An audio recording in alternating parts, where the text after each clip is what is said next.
بسم اللہ الرحمن الرحیم۔ تمام ناظرین اکرام السلام علیکم ورحمۃ اللہ وبرکاتہ۔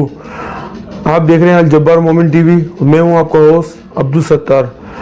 میں آج آپ کے سامنے بہت اہم ایشو کو ڈسکس کرنا چاہتا ہوں کہ آج ہمارے پاکستان کے جو مشکل ترین حالات ہیں، جس خطرناک موڑ کے اوپر یہ ہمارا ملک کھڑا ہے، ہماری پوری قوم کھڑی ہے، ہم تباہی کے ایک دانے پہ کھڑے ہوئے ہیں، اس چیز کے اوپر آپ کی توجہ دلانا چاہتا ہوں کہ آخر یہ کیا معاملات ہیں جس کی وجہ سے فوج کے اوپر لوگ انگلی اٹھا رہے ہیں، ان کے فوج کے اندر سے لوگ ان کے خلاف بول رہے ہیں، سیاستدانوں کے خلاف بول رہے ہیں، علماء کے خلاف بول رہے ہیں، عدالتوں سے لوگوں کے بھروسے اٹھ گئے۔ اس پورے نظام سے، سیاسی نظام سے، آپ کے فوج سے، آپ کے اداروں سے لوگوں کا بھروسہ اٹھ چکا ہے اور لوگ پریشان ہیں۔ ان کے مسائل، ان کے بیسک نہ ان کے معاملات کہیں پر بھی حل نہیں ہو رہے، اور پوری دنیا کے اندر یہ نیگیٹو جا رہا ہے کہ پاکستان قوم کا ایک امیج بہت خراب ہو چکا ہے۔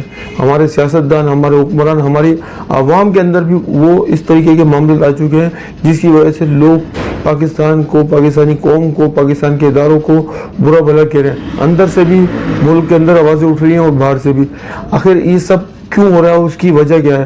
اس کی وجہ اور بیسک کے اوپر، سولوشن کے اوپر ہم لے کے آئیں گے۔ ہم کسی شخص پہ، کسی ادارے پہ، کسی سیاسی جماعت پہ، کسی مذہبی جماعت پہ، کسی بھی شخص کو ہم ذمہ دار نہیں ٹھہرائیں گے۔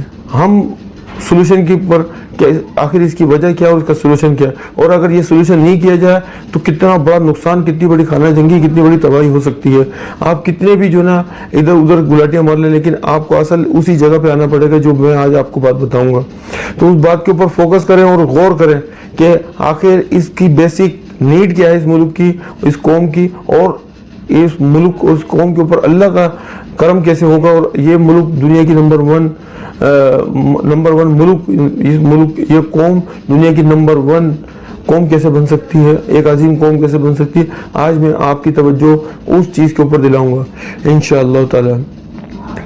میرے بھائیوں، آج جس طریقے سے یہ حالات ہیں ہمارے ملک کے، جس طریقے سے یہ خانہ جنگی کی طرف، ایک انتشار کا شکار ہے، اس کی سب سے بڑی نیڈ یہ ہے، بڑی وجہ یہ ہے کہ یہ ملک کلمہ کے نام پہ بنا۔ پوری دنیا کے اندر جتنے بھی ملک ہیں، کوئی سعودیہ کو اٹھا کے دیکھ لیں، آل سعود کے نام پہ بنا، افغانستان اسلام کے نام پہ نہیں بنا، ہندوستان، ایران، عراق، شام، یہ سب الگ الگ ناموں پہ بنے۔ یہ واحد ملک ہے جو کلمے کے نام پر، اسلام کے نام پر ہم نے بنایا۔ اس کے لیے قربانیاں لوگوں نے دی، 6 لاکھ سے زیادہ لوگوں نے ہجرتیں کری، مارے کھائیں، تکلیفیں اٹھائیں، گھر بار، کاروبار لوگوں نے تباہ کیے۔ اس ملک کی بیسک نیڈ ہے، یہ اسلامی نظام چاہتا ہے، اسلامی قانون چاہتا ہے، اسلامی عدالتیں چاہتا ہے، اسلامی فوج چاہتا ہے، حزب اللہ چاہتا ہے، عمل بالمعروف اور نہی عن المنکر کا نظام چاہتا ہے۔ یہ بےمانی، کرپشن، اس 2 نمبری سے یہ ملک نہیں چل سکتا۔ جیسے وضو، گٹر کے پانی سے آپ وضو نہیں کر سکتے، ایسے ان تمام سسٹموں سے آپ اس نظام کو، اس ملک کو نہیں چلا سکتے۔ اس کی بیسک نیڈ ہے۔ اگر آپ چلانے کی کوشش کریں گے، پوری قوم 2 نمبری کرے گی، پوری قوم کرپشن کرے گی، پوری قوم 2 نمبری، بےمانی، آپ کے ادارے کرپٹ ہوں گے، سب کچھ خراب ہوں گے۔ کیوں؟ کیونکہ یہ بنا ہی اس کام کے لیے ہے، اور اللہ کی طرف سے بھی نہ آپ کی دعائیں، نہ نمازیں، نہ اعمال، کچھ بھی چیزیں قبول نہیں ہوں گی۔ میں دوسری توجہ دلانا چاہتا ہوں اپنے تمام مذہبی لوگوں کو، مذہبی علماء کو، مذہبی پیشواؤں کو، خطیبوں کو، مذہبی اسکالروں کو۔ آپ لوگ کس چیز کے اوپر فوکس کر رہے ہیں؟ آپ یہ تو دیکھیں، آپ لوگ جتنے بھی کام کر رہے ہیں، جتنے بھی معاملات کر رہے ہیں، تزکیے کر رہے ہیں قوم کے، تبلیغ کر رہے ہیں، مدرسے بنائے ہوئے ہیں، اپنے خانقاہیں بنائی ہوئی ہیں، آپ نے جتنے بھی دین کے شعبے بنائے ہوئے، یہ سب بہت ضروری ہیں۔ ویلفیئر بنائی ہوئی ہے، چیریٹی بنائی ہوئی ہے، ہاسپٹل کے کام کر رہے ہیں، دوسرے کاموں میں لگے ہوئے ہیں، بہت اچھی چیز ہے۔ لیکن اس ملک کی جو نیڈ ہے، اس ملک کا جو مین مسئلہ ہے، وہ ہے رول آف دا لا۔ صحیح نا؟ وہ جب تک قانون، رول آف دا لا اسلام کا نہیں آتا، باقی تمام چیزیں، تمام محنتیں، تمام تبلیغ، تمام خانقاہیں، تمام چیزیں رائے گائی جائیں گی۔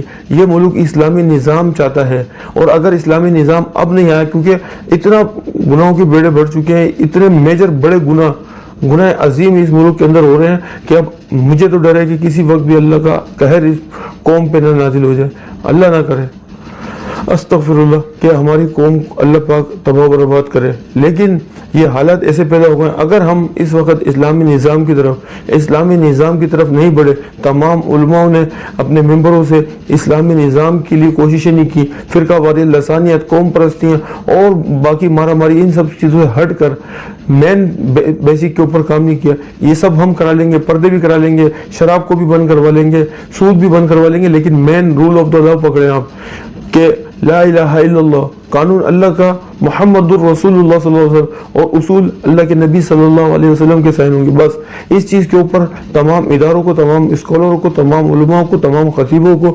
تمام جلسے جلوسوں کے اندر جہاں پہ بھی, اور ہماری تمام عوام کو, قوم کو اس کے اوپر سوچنا پڑے گا. آپ اللہ کے نظام کو اسٹیبلش کریں تاکہ تمام نیچے چھوٹے جتنے بھی مسائل ہیں وہ سب ختم ہو جائے, کیونکہ کل جاء الحق وزهق الباطل ان الباطل کان زہوقا. جب حق کا قانون آ جاتا ہے, حق نافذ ہوتا ہے, تو باطل مٹ جاتا ہے, اس کے تمام فتنے, یہ چھوٹے جتنے بھی گناہ ہیں, یہ سب کچھ ختم ہو جائیں گے. بیسک مسئلہ ہے اللہ کے دین کو اس تخت پہ لانا. تمام مکاتب فکر کے لوگوں سے, تمام مذہبی جماعتوں سے, تمام سیاسی جماعتوں سے کہتا ہوں کہ آپ اسی چیز کو کر لیں. بھلے عمران خان کو لیڈر چن لیں, نواز شریف کو چن لیں, زرداری کو چن لیں, الطاف حسین کو چن لیں, فضل الرحمان صاحب کو چن لیں, کسی کو بھی چن لیں, لیکن نظام اللہ رب العزت کا لائیں.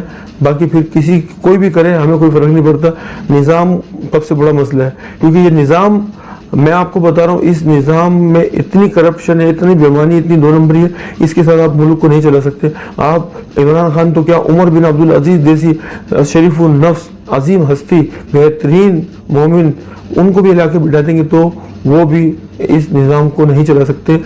دین اسلام کا نظام, قرآن و سنت کا نظام آپ کو لانا پڑے گا, جب جا کے یہ سارے معاملات, تمام چیزیں ختم ہوں گی. اور آخری بات میں کہتا ہوں, تمام قوم کو میری نصیحت ہے, اور اللہ رب العزت کی بھی سنت ہے کہ ان اللہ غیور یحب الغیرہ. اللہ غیرت مند ہے, غیرت مند قوم کو پسند کرتا ہے. غیرت مند بنے, جرت پیدا کریں, ہمت پیدا کریں, پھر دیکھیں اللہ رب العزت کس طریقے سے آپ لوگوں کی مدد کرتا ہے. اور آپ اس ملک کو نہ ہی کوئی مال چاہیے, نہ وسائل چاہیے, نہ قرضے چاہیے, نہ ہی کوئی سیاسی پارٹی, نہ کوئی تحریک. اس ملک کو صرف ایک ملا عمر مجاہد جیسا ایک لیڈر چاہیے, جو ڈٹ سکے, جو جرت دکھا سکے, جو ہمت دکھا سکے. پوری دنیا بھی اگینسٹ ہو, اسے فرق نہیں پڑتا, وہ صرف اللہ کو راضی کرنے کے لیے کھڑا ہو جائے اور اللہ کے دین کو نافذ کر کے دکھائے.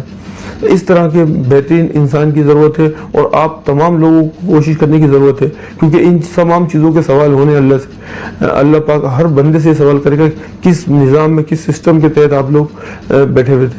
تو اس چیز کے اوپر تمام لوگ کوشش کریں, انشاءاللہ آپ کا ملک ان تباہیوں سے, ان پریشانیوں سے, ان بحرانوں سے نکل سکتا ہے. ادروائز کوئی اور آپشن ہے ہی نہیں کسی کے پاس بھی. کسی بھی بڑے سے بڑا کوئی اپنے آپ کو دانشور, عقل مند سمجھتا ہے تو وہ اس کی بیوقوفی ہے کہ وہ کسی اور چیز سے اس ملک کو بہتر کر سکتا ہے, کسی اور نظام سے, کسی اور چیزوں کو جو وہ مسائل سمجھ رہا ہے وہ مسائل نہیں.